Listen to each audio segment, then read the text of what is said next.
सुसमाचार कौन अटे? प्रथम प्रश्न, सुसमाचार कौन अटे? रोमियो पुस्तक अनुजाई सुसमाचार कौन अटे? ईश्वर को शक्ति। हाँ, धन्यवाद भाई। तार 1 पर्व 16 पदरे लिखाई परित्राण निमंते ईश्वर शक्ति अटे। ख्रीष्ट जीशुक ठारे थिबा लोकंक पई दंड अछि कि? नहीं। Very good. कौनसी दंडाज्ञा नहीं। नहीं। 8 पर्व 1 पदरे लिखाई। पापर वेतन कौन? मृत्यु। मृत्यु। धन्यवाद। किए आमर दुर्बलतारे साहाय्य करंती? पवित्र आत्मा। पवित्र आत्मा ईश्वर को शक्ति। सियोन ठारू उद्धारकर्ता आगमन कले से कौन करिवे?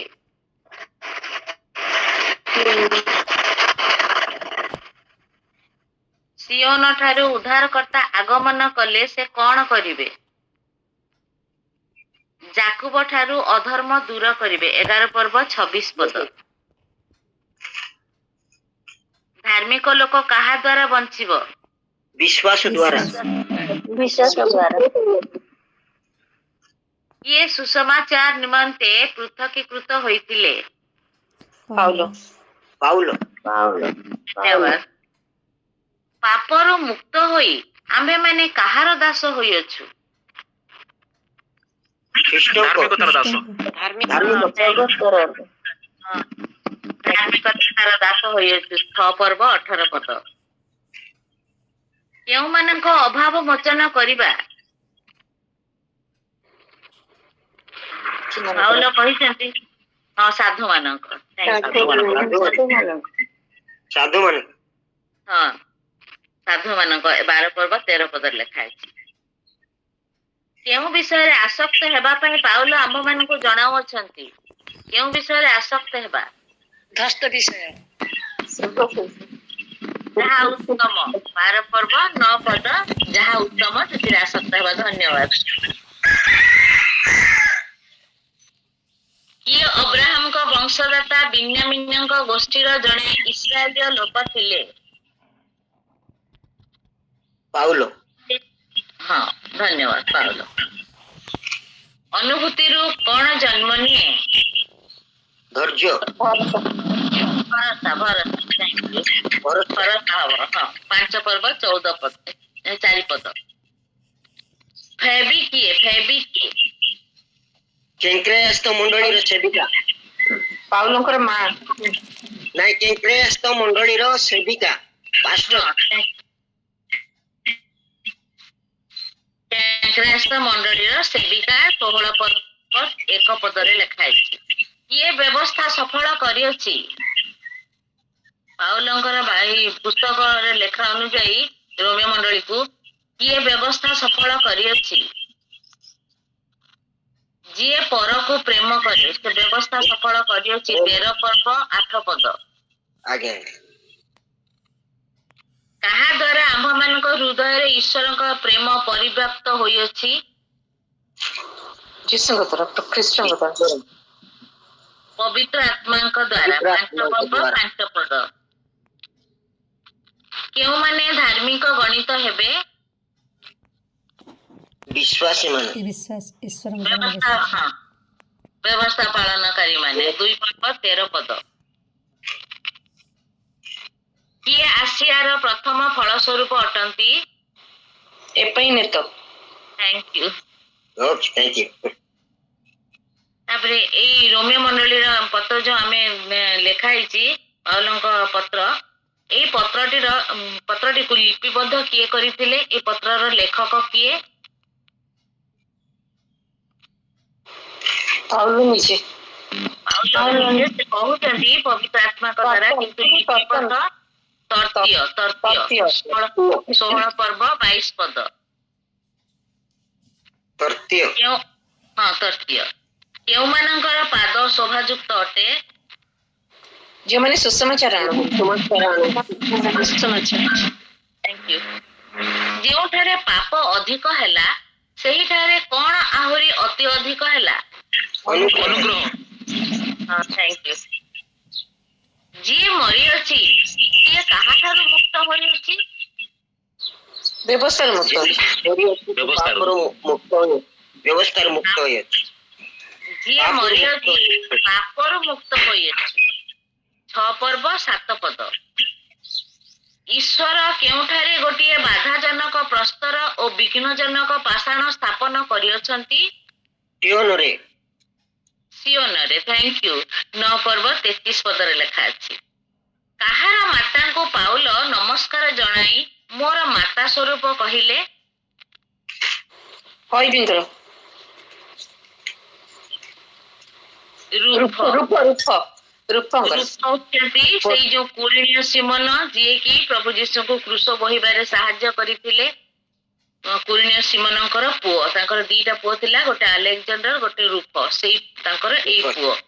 ହଁ, ମାର୍କ 15 ପର୍ବ 21ରେ ତାର ରେଫରେନ୍ସଟା ଲେଖା ଅଛି। ରୂପଙ୍କର ମାତାଙ୍କୁ ପାଉଲ ନମସ୍କାର ଜଣାଇ ମୋର ମାତା ସ୍ୱରୂପ କହିଲେ। ତାପରେ ଉଚ୍ଚାଭିମାନୀ ନ ହୋଇ କେଉଁ ଲୋକମାନଙ୍କର ସଙ୍ଗୀ ହୁଅ ବୋଲି ପାଉଲ କହିଛନ୍ତି? ଦିନହୀନ ମାନଙ୍କର ଥ୍ୟାଙ୍କ ୟୁ। ଆମେ ଏଇ ପତ୍ର ଅନୁଯାୟୀ ଈଶ୍ୱରଙ୍କର ବିଚାର ସବୁ ଓ ପଥ ସବୁ କିପରି ଅଟେ? ନ୍ୟାଯ୍ୟ ଈଶ୍ୱରଙ୍କର ବିଚାର ସବୁ ଓ ପଥ ସବୁ କିପରି ଅଟେ? ଈଶ୍ୱରଙ୍କର ବିଚାର ସବୁ ବୋଧର ଅଗମ୍ୟ ଓ ପଥ ସବୁ ଅନନୁସନ୍ଦେହ ଅଟେ। 11 ପର୍ବ 33 ପଦ। ହଁ। କିଏ ପରିତ୍ରାଣ ପ୍ରାପ୍ତ ହେବ? ହୃଦୟରେ ବିଶ୍ୱାସ କରି ମୁଖରେ ସ୍ୱୀକାର କରିବ ଏବଂ ବିଶ୍ୱାସ ସୁଧାର କରିବ ଯିଏ କେହି ପ୍ରଭୁଙ୍କ ନାମ ଧରି ପ୍ରାର୍ଥନା କରିବ ସେ ପରିତ୍ରାଣ ପ୍ରାପ୍ତ ହେବ।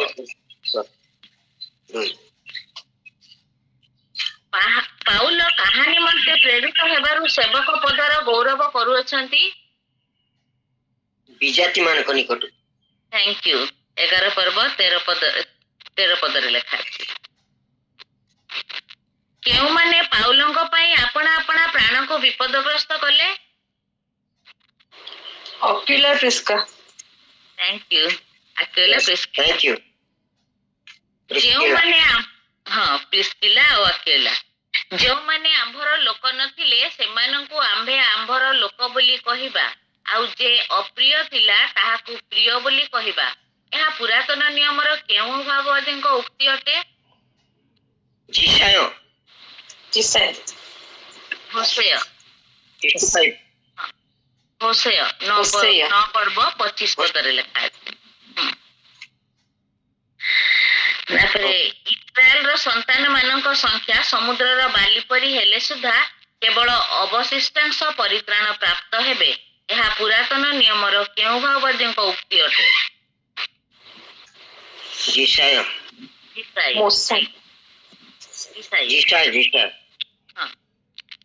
କିଏ କହିଲେ ସେମାନଙ୍କର ଭୋଜନ ଫାଣ୍ଡ ଓ ଫାଶ ପରି ହେଉ, ପୁଣି ସେମାନଙ୍କ ପ୍ରତି ତାହା ବିଘ୍ନ ଓ ପ୍ରତିଶୋଧ ସ୍ୱରୂପ ହେଉ।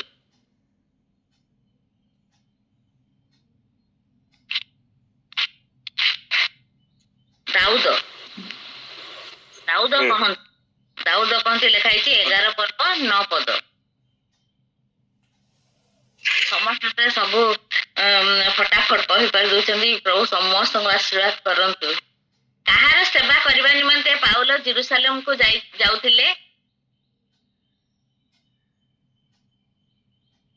ସାଧୁମାନଙ୍କର। Thank you. ପାଉଲ ଯତ୍ନ ସହକାରେ ନିଜର କେଉଁ ବିଷୟରେ ପ୍ରାର୍ଥନା କରିବାକୁ ବିନତି କରୁଅଛନ୍ତି?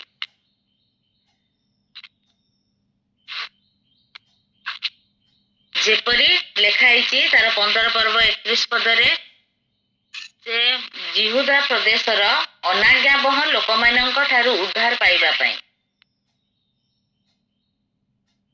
ଆଉ ସେ ଜେରୁସାଲେମ ନିମନ୍ତେ ସେବାକୁ ଲେଖା ହେଇଛି ତାର 15 ପର୍ବ 31 ପଦରେ, ଜିହୁଦା ପ୍ରଦେଶରେ ଅନାଜ୍ଞାବହ ଲୋକମାନଙ୍କ ଠାରୁ ଯେମିତି ଉଦ୍ଧାର ପାଆନ୍ତି, ଆଉ ଜେରୁସାଲେମ ନିମନ୍ତେ ପାଉଲଙ୍କର ଯେଉଁ ସାଧୁମାନଙ୍କର ସୁଗ୍ରାହ୍ୟ ହଉ ବୋଲି ସେ ତାଙ୍କ ପାଇଁ ଯତ୍ନ ସହକାରେ ପ୍ରାର୍ଥନା କରନ୍ତୁ ବୋଲି ସେ ରିକ୍ୱେଷ୍ଟ କରୁଛନ୍ତି। ସବୁ କୋଶ୍ଚିନ୍ ଆନ୍ସର ତ ସମସ୍ତେ କହିପାରିଛନ୍ତି। ଆଉ ପ୍ରଭୁ ଆଜି ଏଇ କୋଶ୍ଚିନ୍ ଆନ୍ସର ମାଧ୍ୟମରେ ପ୍ରଭୁ ସମସ୍ତଙ୍କୁ ଆଶୀର୍ବାଦ କରନ୍ତୁ। Thank you. Thank you.